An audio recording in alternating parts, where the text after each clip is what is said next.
Hi, welcome to the Crown Heathens podcast, where we talk about video game news, our favorite games, and just about anything else. My name is Matthew, and as always, I'm here with my best friends Marissa and Sacco.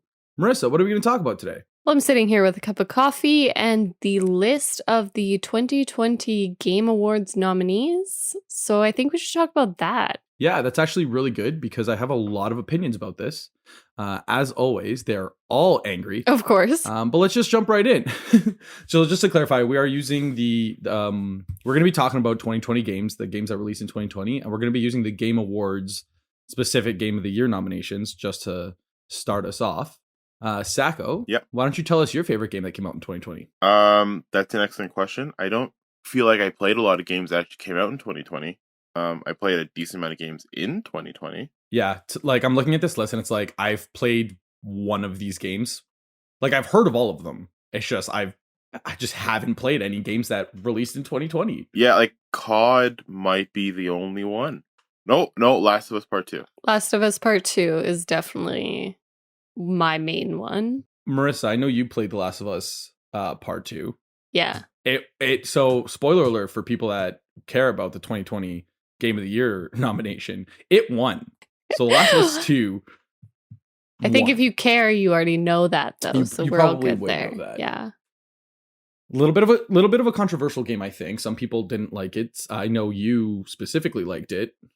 I did. I really enjoyed it. I think Naughty Dog does a great job with building characters that are put into situations I've never been in, but I understand their motivations and I understand their like why they're, I guess, yeah, just their motivations in general. They have really good stories attached to them. And I'm not going to spoil anything for anyone who hasn't played the game or hasn't seen any big spoilers about the game. But I also understand why it was maybe a hard one for a lot of people to love. It was one of the games that, like, yeah, I think it deserves Game of the Year, but I also don't think I'll ever really want to replay it, even if I do. Like, it'll be like I'll force myself to replay it because it was good rather than because I like thoroughly had fun playing it. That's an interesting like way to view it, because like a lot of people, like especially me, I'll look at a game and be like, what is the replay value? And you're straight up like, that was amazing, best game of the year, never touching it again. Yeah, well, the thing is you have these characters. So you have Ellie and Joel and a new character that they added named Abby, and they have really great stories attached to them, but they were like just so sad. Like it is really just a sad world and a frustrating world, and you get into it, and I don't know if I ever want to return to that world, even though I think they did a great job building it. Like, it's weird. It was a weird game in that sense. Like, it is a post-apocalyptic world, so it's understandable. Yeah, like there was a quote from the lead director, and I can't remember what it was, but he was like, basically, it's not a fun game. We created a really good game, but it's not one of those games you're gonna like leave being like that was a really fun experience. Yeah. Like, it was a very emotional story. And I think the biggest thing is, like, I didn't find anything wrong with the gameplay. I know there's been some critique about that. You know, maybe it wasn't, like, some people had some issues with the looting and stuff. I thought all of that was good. I thought, like, the AI, as with the first one, is really intelligent. Like, you do really have to sneak by them and stuff like that. You can't just, you know, stand behind them or whatever. Like, they'll hear you and that kind of stuff. But yeah, I think most of the critique comes from a thing I won't say, and anyone who's played it knows They'll know. It happens in the first hour of the game. And like, I guess my story with it is like, I played 58 minutes of the game and I was like, oh my gosh, this is the best game ever. I missed The Last of Us. Like, this is just such an amazing world. They make such great characters. I'm so invested. Like, I'm never going to stop playing this game. Like, it was like 11 o'clock at night and I was like, let's go. And then when I hit 62 minutes into the game, I was crying and like, I was like, this is the worst $80 I've ever spent and I hate my life. So like, it's that kind of emotional journey. The ability to make for a video game to make you feel that invested is like, oh, that means it's a good It's not a good video game at making you feel happy, but it's a good video game at making you feel things, which Yeah, may be why it exactly. won best narrative. I don't know if you agree with that one. I definitely agree with that one. I For haven't sure. played the game, but a lot of people say it also had really good direction because it also won best game direction. Apparently the audio was also good because it also won best audio design. It also It got nominated for a lot of things. Yeah, the best Laura Bailey got performance. best performance. Yeah, sorry, I completely cut you off. I stole it right from you. Marissa, who won best performance? Laura Bailey. So she played Abby, and I'm not going to spoil anything about her character. She was also quite a controversial character. You'll see that on any Reddit thread or Twitter thread that you read about The Last of Us 2. But at the base of it, like, I don't really care if you liked her character or whatever. She did a good job as the character. Like as the actress, like the character aside, as the actress, you're saying she did a good job. I can't like, she's hit a lot of critique about it, and I don't really think any of it is deserved for her performance because she did exactly what she needed to do, and the fact that people got upset about it is almost just like the whole point. Like, you were not supposed to immediately love her character. You were supposed to have a conflicted opinion and journey of her character's story, and like you really felt that, like you really go from being like, wow, this person's cool, to this person sucks, to I can't believe I'm like, because you play as her for a little bit, I can't believe I have to play as this character. Like at one point I was like, how do I kill her? Like how do I kill this character? Like I'm running around trying to like commit suicide in this like survival game. Like that's not something you should necessarily do, but you're doing it anyway. And you know, all this stuff, but That she kind of- really that was the whole point, really. Yeah, I was gonna say that kind of brings it back to the good storytelling where they made you fall in love, or maybe they didn't make you fall in love, but they made you play as a character that you don't necessarily agree with to tell the story better. Well, what they did something very different than I've ever experienced in a video game, where they really made you think about all of the things you did in the first game, and like really contemplate whether you were really the good guy. Like they've really flipped the script on you, which like is, sorry, interrupted you. No, go on. That is really the core reason I think a lot of people struggled with this game, and why I think it is still a good game. But I also get like there's people who are never gonna be able to like finish this game. I hope they do, because I think you get it. The journey is just really good. So anyone who stopped playing it, I really do think like once you get to the end, it's quite like everything feels final. I have some qualms about the ending that I won't bring up here because I can't really talk about it without spoiling it. I was actually just gonna ask you a question that maybe will answer. Maybe you can answer that without spoiling. So I was gonna say, you were saying the journey is really worth it, and I was about to, before you brought up the ending, I was about to ask, is the destination just as good of a payoff as the journey? Without spoiling too much, or is it like you play this game because the atmosphere is great and the characters are great, but just stop 5 minutes when they're like, "This is your last save point." Just stop. I don't think that's necessarily it. I think in my perfect world, I would have wanted them to perhaps maybe collaborate with a different studio. Maybe. Or maybe I don't know. I felt like the last mission was a little bit rushed and it could have been done a different way. And I feel like that critique, narrative wise, is actually quite valid. Like I think something happened with the ending where they had the ending from the beginning and they didn't change it to fit the journey that you went on. And I think that is actually a valid critique. But I think what they still did is good. So like you might not feel great about the ending, but go there. Don't stop at the last save. Go to the end and then have your opinion. Like if you critique it after that point, that's totally valid. It doesn't ruin the journey. It's not the destination you wanted, but it's not like, oh, the whole game sucked because of that. The journey is still worth it. Mm-hmm. Personally, I think the destination was what I like playing through the game and like getting to that end. The destination is kind of what I wanted, but there was a consequence in the ending that I didn't personally like. But like as far as like where the game went and how it ended, it very much fit the story, but there was a part in the ending that happened, like something happened, and then that was the part I think that kind of had it gave it like a bit of a sour ending, right? And I know we want to move on to a different game here in a second, but I'm gonna spoil something about The Last of Us, the first game. So if you haven't played that, maybe just skip ahead a little bit. It's a little bit of a throwback, but let's. But if you haven't played it yet, it's been a while, so I feel okay about spoiling this. But there's something that happens at the end of the first game in which you have to kill. I guess I can do this without spoiling too much. You basically have to kill someone, and it's very interesting how they never give you the choice, which is, I mean, it's a survival shooter, so I get that. Like, it's not an RPG, you're not getting a whole bunch of different endings. But it feels really unnecessary to shoot this person. And I remember that being a critique of like the only critique people could find with the first game. And very similarly, all my critiques lie in the way that they ended the story and some choices you don't get to make along the way.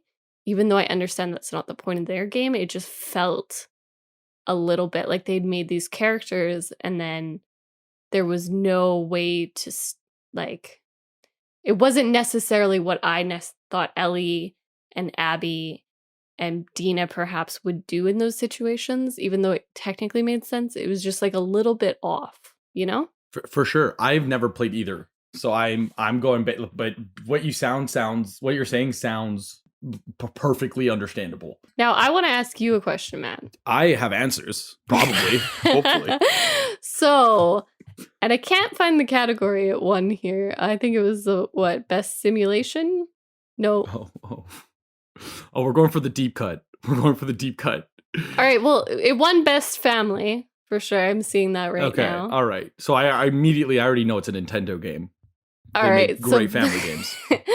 You have some interesting thoughts on Animal Crossing. Here's I think in general people tend to fall under two categories with Animal Crossing. For those of you who don't know, it is like kind of a simulation game. Like there's not a lot of storytelling there. It's more like basically you have a town. In the new game you have an island and you go there with nothing and you build your little city.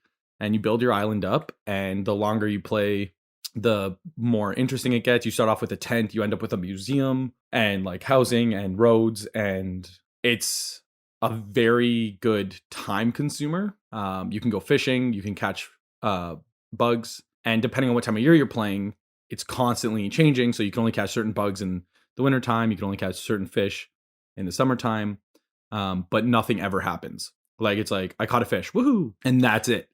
And a lot of people like to play this game because it's like, I need something to pass the time. Like, I have 5 minutes in between class. Well, I have 10 minutes in between class. let me throw on Animal Crossing. And it originally came out for the GameCube, so it was and then it came out for the DS. So then this is the first one on the Switch. And right about the time it released, like a week earlier, almost all of North America went into lockdown. Large parts of Europe went into lockdown because of COVID-19. So a lot of people were like, what are we going to do? And I think that it became physically impossible to buy a Nintendo Switch. This game basically sold out everywhere because people were at home playing this game. And that's why I think for 2020, Animal Crossing had a bigger impact. I mean, like, it's not a great game. It's a good time consumer. Nothing happens in it though. Like, it definitely doesn't deserve best narrative or best art direction or even game direction. But like, for 2020, it was the 2020 anthem of, I can't go to work, so I'm going to go work on my island. I'm going to go work in Animal Crossing. You know, like, I can go cut my grass or I can go pick my weeds on Animal Crossing. That's fair, because at the beginning of all this nonsense, that's a really bad way to summarize 2020. 2020 was nonsensical. That's a good, I stand. You'll allow it? Yeah. All right, great. I played a lot of, I was playing it before COVID-19 lockdowns and stuff here in Alberta, but I was playing a lot of The Sims. And then lockdown kind of happened and I played more of The Sims. And then I went to some more familiar favorites that had some stories I could get lost in. But I get the sense to be like, oh, especially if you had maybe gotten laid off or lost your job or something like that, I could see the desire to just do something that is perhaps a little repetitive, a little bit. You have to, I don't know, personally with those kinds of game, I have to make up my own kind of narrative. But I get why it's nominated for Game of the Year for sure, because it made an impact on the year. The thing about Animal Crossing though is that it's not a great simulator. No. But it's like such a non-simulator that it works. Like I've never played it, but from what I've heard, like on the internet, is that like turnips are like the most valuable thing in the game, and it's just a turnip farm simulator, right? Like some people, some people play differently. Some people just play the turnip stock market. Some people use it literally as a fishing simulator. Like I remember seeing a picture of this guy and he had 500 hours, and his girlfriend was like, "How big? Like, do you have the museum? Like, what do you have?" And he's like, "Oh no!" Like, and he was still living in his tent. And she's like, "How have you played this much of the game and you haven't done anything?" He's like, "I like to fish." I like to fish. Like they make fishing simulators. You could just fish. No, but it's different. You got to fish in Animal Crossing. Yeah, I know. So the thing with it is that like The Sims is like way more detailed, and like there's way more that you can do for each specific character, and I could never get into The Sims. And another one that a lot of people compare to is like Stardew Valley. But even that, like Stardew Valley is like, it's a farming simulator, but it's way more than that. Like the detail is so specific. And then you have Animal Crossing where it's like, you have an axe, chop down 5 wood. I have 5 wood. And then Tom Nook's like, great, come talk to me tomorrow. That's it. You can't, there's nothing else you can do unless you fish or catch bugs. But like the game is designed, like Nintendo does this a lot where they don't design their games to be played for 16 hours straight. You sign on, you play 3 hours, and then it's like, hey, you've done everything you did. Come back tomorrow and your house might be built. You know, like when you get the museum, you have to catch bugs and you give them to the curator, and he's like, all right, come talk to me tomorrow. And then the next day he's like, oh, you caught another one, come back to me tomorrow. And then after 4 days you have, oh, okay, now I can do this, which brought up a lot of people time traveling and just changing their Switch's internal clock, which I don't think is how the game is supposed to be played. So I don't do that. But it leads to this interesting dynamic where I'm in bed, I'm laid off, I'm not going to work. I'm going to pick up Animal Crossing. And after about an hour or two, the game is saying, hey, you're done. And it's like, maybe I'll go for a walk. You know, like it gives you that ability where I'm being asked to get up and leave the game instead of being like, no, don't leave yet.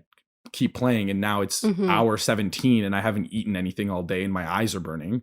Like Animal Crossing was that perfect game right at the beginning where everybody kind of lost, like, what is happening? I'm losing hope. Oh, that's a cute little fish. All right, I'm done. Let's go make dinner.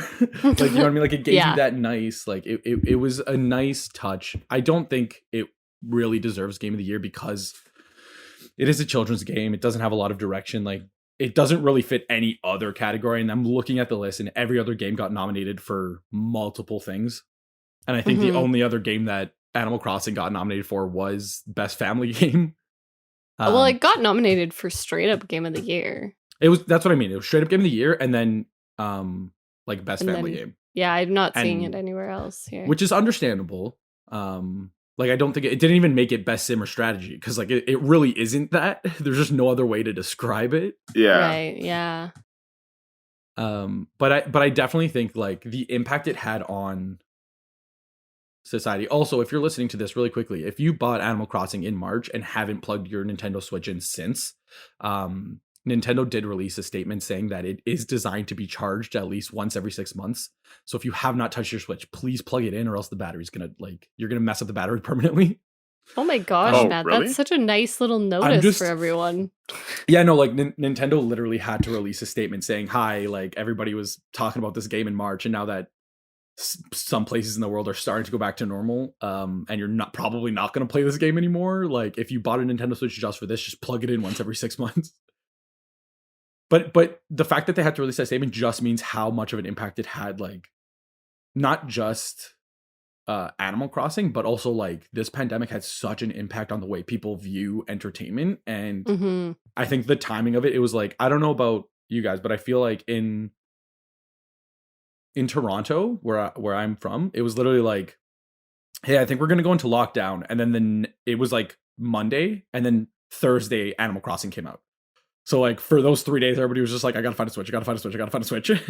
Yeah, they sold out fast. I know I wanted one, and it like I went from being like, oh, let's see if I can get a good bundle, and then to suddenly like, can I find a Switch? Like, Like, where are they? Are they even real, or is this just like an urban legend? I'm pretty sure it turned into an urban legend real fast. Because they're still Alright. sold out everywhere. Like, Yeah. still pretty hard to get. All right. So I want to actually switch to a game that I've heard a lot about, and I have no idea like what it's actually about, but it got nominated quite a few times here, like in multiple categories. So have either of you played Hades? No. So I have not played Hades. I know multiple people that are playing Hades, and the people that play Hades say that it is the greatest game ever. What? Like, Yeah, what because is it? it won Best Indie, and then it was nominated, like it was straight up nominated for the Game of the Year. Which is impressive. It was Best Game Direction, like nomination, Best Narrative nomination, Best Art Direction. Like it's like multiple categories here. So I'm just curious. Like So I think it's extremely important to note that like this is an indie game, and the fact that it got nominated for Game of the Year, like that's amazing. I'm looking up so it was made by Supergiant Games, and I'm looking at what else they've made, and honestly, I don't recognize any of them. I don't know if that's just me, but like there are other games that they developed were Bastion, Transitor, Pyre, and now Hades. Oh, Transitor I played. Was it good? oh, interesting. I played that on the PS4, yeah. It was I didn't finish it. Not as good as Hades, apparently. Yeah, I mean, I didn't finish it. It was a good game. It was definitely fun. It was like a top-down hack and slash kind of thing. But you were like Yeah, so Hades computer program. Like it was a weird thing like that. Is Hades also a top-down? Hades is a top-down hack and slash. Interesting. And you're basically playing as the son of Hades trying to get to Olympus. Oh, okay. That's So interesting. you start in Hades, like in the underworld, and you are trying to get through to Mount Olympus. I don't know, like I don't know much more than that. Like I've watched a couple of playthroughs, but I haven't. I think that's one of the I haven't played too much. one of the many that I'm seeing here. Like I don't know how other people kind of take Game of the Year lists. Usually my go-to is to ignore them until like it's 4 years later and then be like, oh, I'm gonna find this game for the first time ever. That's usually my go-to move here. But like Hades, like because it's nominated in so many categories, like it's definitely on my list now, you know? Like I feel like I need to check it out. So not only that, like it won Best Indie, it won Best Action. It got nominated for Game of the Year, Best Game Direction, Best Narrative, Best Art Direction, Best Score and Music, Best Performance, Best Player's Voice. But it also got nominated for a lot of the golden. I know we said we weren't going to talk. I said we were focusing on the Game Awards, but the Golden Joystick Awards, it also won Best Indie Game and Critics' Choice. It also got nominated for Ultimate Game of the Year, PC Game of the Year, Best Storytelling, and Best Visual Design. So even though it's a top-down hack and slash, like this is definitely on my list. Like I need to know, Yeah. like, Why and, it was like so I want to get popular. invested in the story because apparently the narrative is good. Yeah, that's where I'm intrigued. Like I can get into stories with limited or no narratives for sure. But that's where I really love gaming is in the narrative. So it's interesting to me that it's been nominated there. I feel like I'm giving it a lot of credit for that nomination. Like to me, the best narrative is almost it almost goes hand in hand with Game of the Year. Like you Yeah, and can't. I mean, like, if you I'm look never at gonna the see Call of Duty on a Game of the Year nomination. You know what I mean? Yeah. Oh man, I mean zombies though. It's great, but like maybe the for narrative, maybe best action if you shooter. if you deep dive into zombies story, I will fight tooth and nail for it to be Best narrative for the Best deep narrative. dive zombie story. not best narrative. It's most surprising narrative. You don't expect to find something like that in a Call of Duty game, or at least I didn't when I found it, you know? Yeah. And just to keep going off of that, I didn't mean to change the subject, but I actually have played Call of Duty, and I feel like that's something that a lot of people miss because it's that narrative is thrown into the like a side, like we have multiplayer, we have campaign, And then we have a horde mode, just go shoot stuff. And then it's like, no, but the horde mode story is actually way cooler than the other stories. And like it's spanning 4 or 5 games. And I, when I say that I play zombies, everybody's like, oh, why? Like it's just repetitive. I'm like, but Oh, it's it's so not. No, not. because you have to like. It's so not. You also have to work for the story. Like you have to do the Easter eggs to get the story, otherwise you don't get it. Like you don't just go through a mission and then all of a sudden you get a cutscene. It's like you have to like work at it, practice it for weeks, and then finally get it on your 800th try, and then you get a cutscene. Yeah, I mean, I think that's the biggest thing with zombies. I remember deep diving into the story because I remember playing it lots and trying to get into it and trying to get good at it and all this stuff. And then I just got curious, like, oh, like who is the like these zombies are saying something, like they're saying Sam. Why are they saying Sam? Okay, I'm gonna look that. Oh my god, this is, and you just deep dive into this like insane story that no one had any right to tell, but they told it anyway. Like that's my opinion of zombies. I actually want to touch on a game that I know Sacco has been playing recently. He's told me about Destiny. Did you play Destiny 2 or was it just Destiny? I played Destiny a lot. Destiny came out a few years ago now. I can't even remember. Probably 4 or 5 years ago. Destiny 2 came out also a while ago. I just recently started playing it. Because it's on the Game Pass. With all the DLC and all the expansion and stuff. And I forgot how much fun Destiny was. It's a loot and shoot, like very much where you have to like just do the same missions over and over again and then just hope for better loot kind of thing. But because I started it so late, I have to play through like the original story of Destiny 2 and then go through the expansions, because every expansion then has like a little mini campaign and then a raid at the end of it. And the way the raid works is you get 4 friends. It's 3 or 4 friends, and you all rush into this like lair or dungeon or whatever. And it's problem solving, like really high intensity, like fights, that kind of stuff. And then at the end of it, you fight a big bad evil guy, right? And it's just one of those things. It's one of those games. It's kind of like Animal Crossing in a way where you can log in, play for 15 minutes, do a quick what they call nightfall, and then it's just like a mission that lasts about 15 to 20 minutes. You do it, get your loot, and get out. Right? Or you can sit there and you can do a whole bunch at the same time, or you can like just run around the open world and kill enemies and get loot. Mm-hmm. It's yeah, it was nominated for best ongoing, which is interesting. Yeah, because it's very much a live game. Like it's all online. You log in, you enter a world, and there's just a bunch of players running around. And then you travel to a different world, and there's like you could be running through one of your campaign missions while everyone else is just running through the world. And it's weird because like I was playing a campaign mission as like a level 1 because I just started the game, and like a level 300 showed up and then helped me with my mission. He didn't start the mission with me. He just was in the world. I was shooting some stuff. He came over and shot the stuff with me. Right? Like it's one of those weird things. And there's like what they call public events. So while you're running through the world, you'll get a little beacon saying there's going to be a public event here. Like they're going to drop a tank, or there's going to be a drop ship full of enemies in like 30 seconds. And then so a bunch of people will just wait in that area for the thing to happen. It happens. You all get your loot and you leave. And yeah, so they do seasonal stuff. They do a whole bunch of it's definitely one of. I mean, I don't really know of a lot of games that do stuff like that, but it's Fortnite. It's good for Fortnite, yeah. And Destiny's better than Fortnite. Play Destiny, don't play Fortnite. Yeah, there's a lot of lore, and what they do is they use they grimoire cards. I don't really know how to pronounce that word, but you can like get all these cards in game, and then you go to bungie.net/grimoire cards, and you log in with your account, and you see all the cards you got in the game, and you can read all these stories, and there's like thousands of these cards. Like they built a very long history to this game that you could read if you care about or don't. Like it's up to you kind of thing. So it's interesting because as a person who had dial-up internet until she was in grade 12, and that was not as long ago as it sounds now saying that I dial up internet.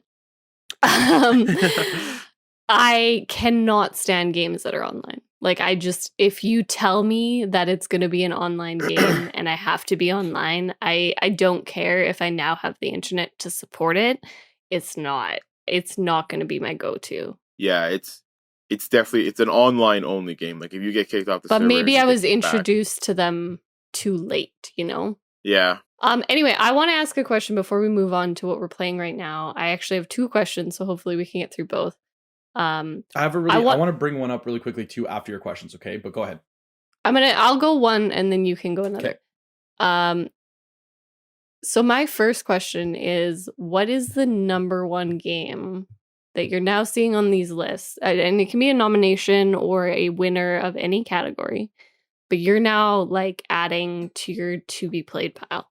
Oh, Hades for sure. Yeah, it's Hades. Yeah, I think so.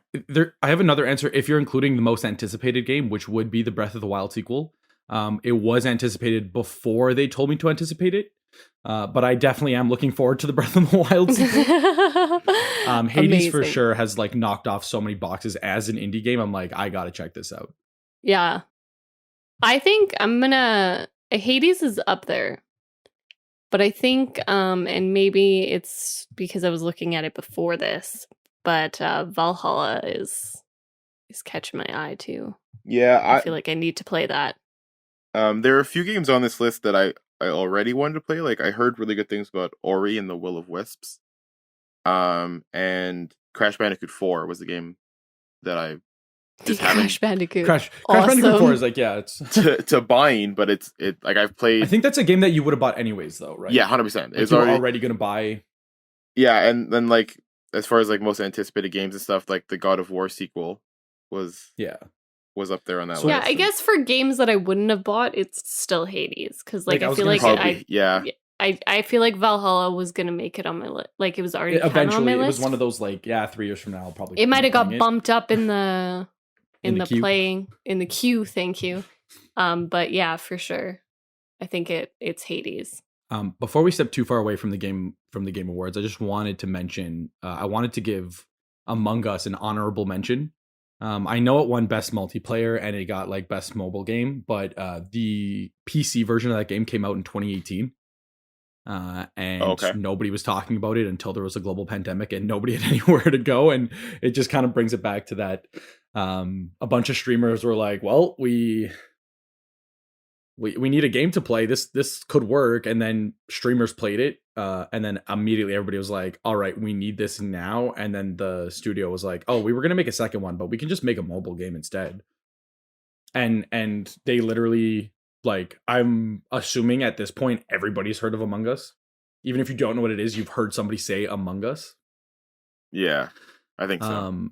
And I just think like it's crazy how a 2-year-old indie game that is like, it started off as a Flash game that they turned into like an indie game is now like on the list for like it didn't get game of the year, but like best multiplayer, best mobile game for a 2018 game in 2020. Like that's pretty.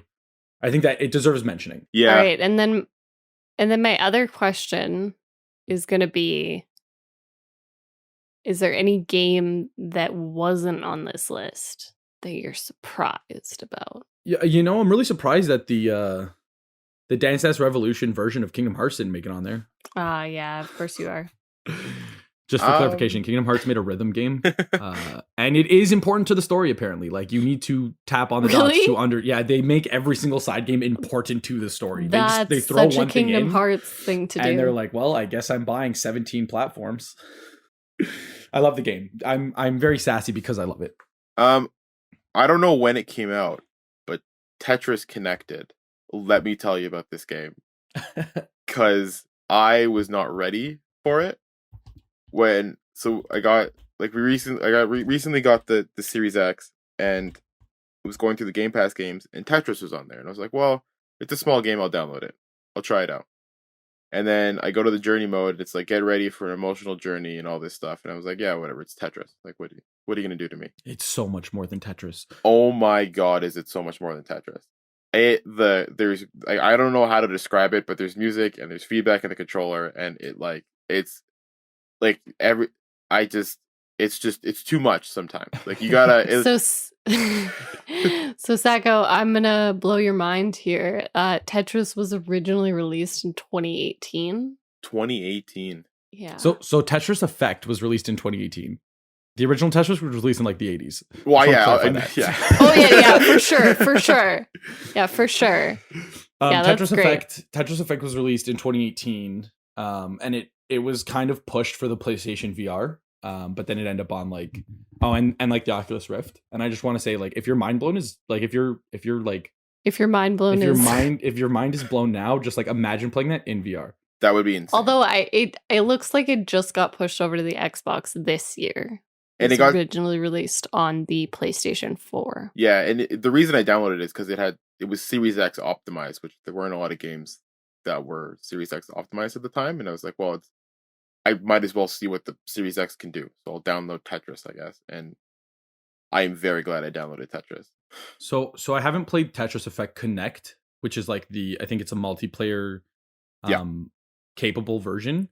Tetris Effect is like by far one of my favorite, like absolute favorite games. There's like kind of a campaign, but it is beautiful, and it's amazing. It puts you into this atmosphere that just like it is the greatest. Like as a music lover and a visual effects lover, like it just everything connects together, and I guess that's why they were like, let's connect it more. And then they re-released like the Tetris Effect Connected. Like I think that just came out when they ported it to Xbox. Mm-hmm.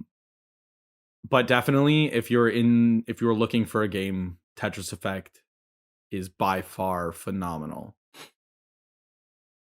I don't think it deserves Game of the Year because it came out 2 years ago, like Among Us.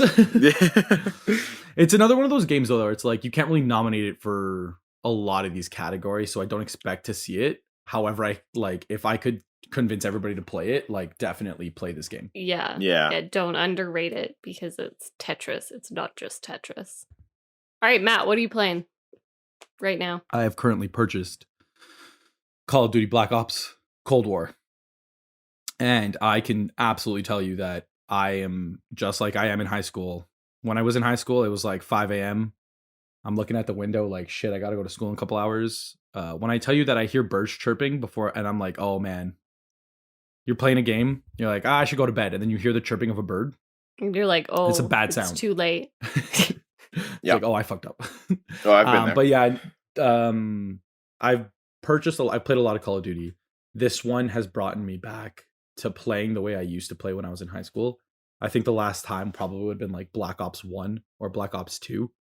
Mm-hmm. They kind of got away from it for a while there, and I feel like this is back to like, you know what? It's Call of Duty. You're gonna like it. There's no jetpacks.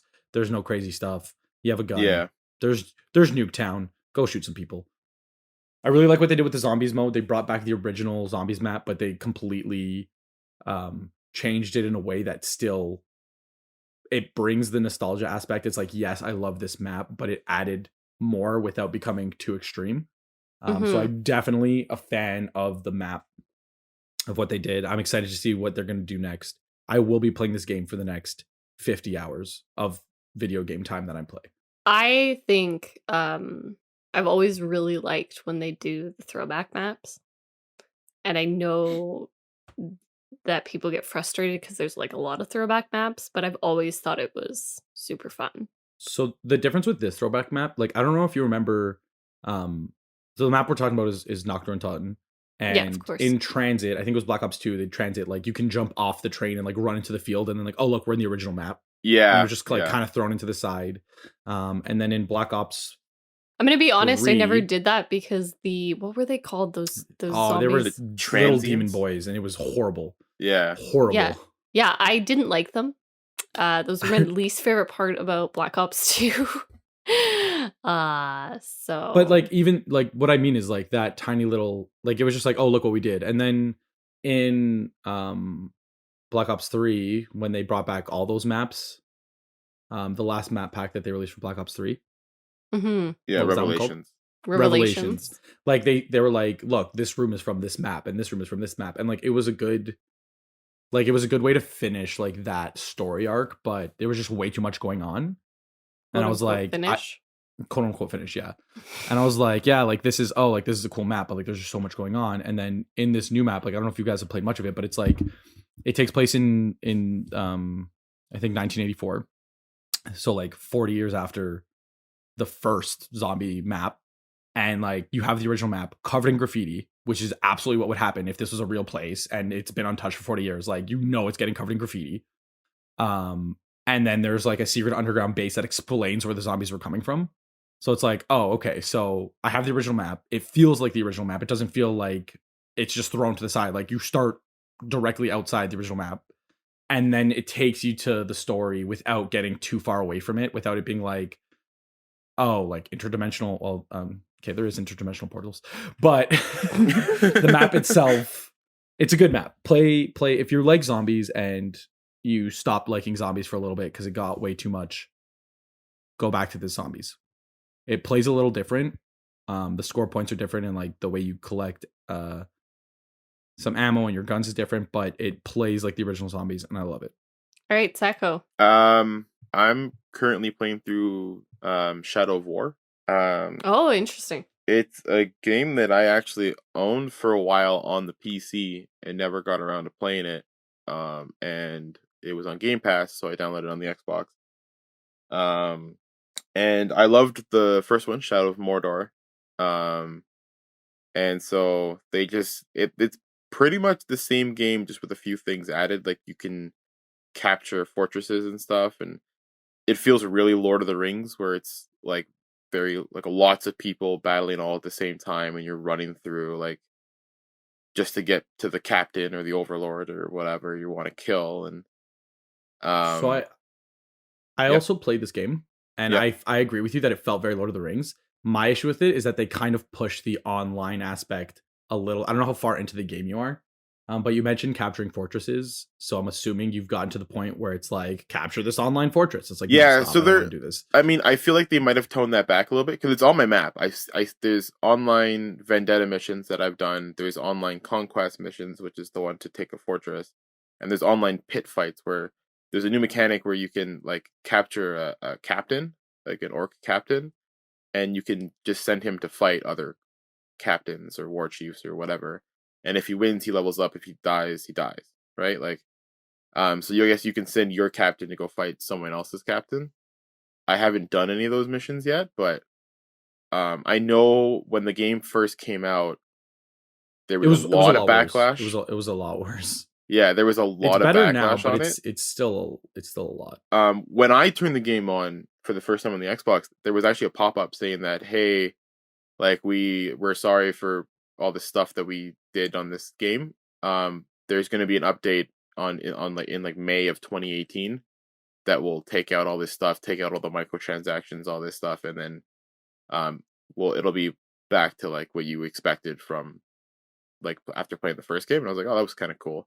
It was weird seeing that message in 2020, seeing like I heard that update was 2 years ago and I've already gotten the update. Like, so I understand that, and like it's cool that they fixed it, but they did the exact same thing with Star Wars Battlefront 2, which is a very similar game, and like it started off with, and like now the game now is amazing, but the problem is that nobody's playing it, and I feel like a lot of people skipped on Shadow of War because like you said, it was in your library for 3 years.